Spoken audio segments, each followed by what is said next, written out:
શ્રી નીલકંઠેશ્વર મહાદેવ મંદિરના પ્રાંગણમાં શ્રી સમસ્ત ભરૂચ જિલ્લા ક્ષત્રિય રાજપૂત સમાજનો 8મો વાર્ષિક સ્નેહ મિલન સમારોહ યોજવામાં આવ્યો હતો। આ સ્નેહ મિલનના મુખ્ય મહેમાન તરીકે ઓમકારસિંહ મહારાઉલજી અંદાડા, નરેન્દ્રસિંહ સોલંકી બિલ્ડર, નયનસિંહ બાલશ તેમજ જીતસિંહ મકવાણા, સુભાષસિંહ સોલંકી, બળવંતસિંહ ચાવડા વગેરે ઉપસ્થિત રહ્યા હતા।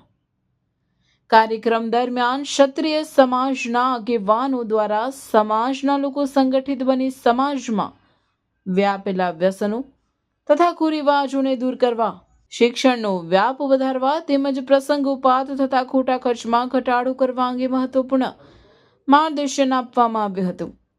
આ ઉપરાંત ટ્રસ્ટીઓ દ્વારા સમાજની વાડી સંબંધિત મહત્વપૂર્ણ ચર્ચા કરવામાં આવી હતી। આ સ્નેહ મિલનમાં સમાજના ભાઈઓ તથા બહેનો મોટી સંખ્યામાં હાજર રહ્યા હતા અને અંતે સૌએ સમૂહ ભોજનનો આનંદ લઈને કાર્યક્રમ પૂર્ણ કર્યો હતો। આ પ્રસંગને દીપાવવા માટે તમામ ટ્રસ્ટીઓએ સહકાર આપી સમારોહને દીપાવ્યો હતો। આવતા વર્ષે આવતી વખત ચૂંટણીઓમાં બી પરિવર્તન જો આવે ને, તમારો ધારાસભ્ય હોય ને તો કોઈ ગૌચરની જમીન બી તમને મફત સમાજ હાલ મળી જાય। જલારામ બાબા પાસે સાહેબ આખી જમીન સરકારી પટેલોને આપી દીધી। આપણે કોઈ જ્ઞાતિના વિરોધ નથી, પણ એ લોકોનું સંગઠન મજબૂત છે એટલે મળી। તમારે તો અહીંયા આ 3 તાલુકાની ચૂંટણીમાં આવે તમારા કોઈ માણસ જ નહીં ચૂંટાડો, કઈથી તમારું સંગઠન રહેવાનું? વાડીનો જિલ્લાનો ફૂટ તમે પાયાનું મુહૂર્ત કરો, 51,000 રૂપિયાનો ચેક આપી દેવાનો આવે। જે રીતે આપણે સમાજને સહયોગ આપવાનો હોય, માનો કે તમે વર્ષના 4 દિવસ પણ આપણે સમાજના કાર્યમાં આપણે આપીએ તો આ એક સહયોગ છે।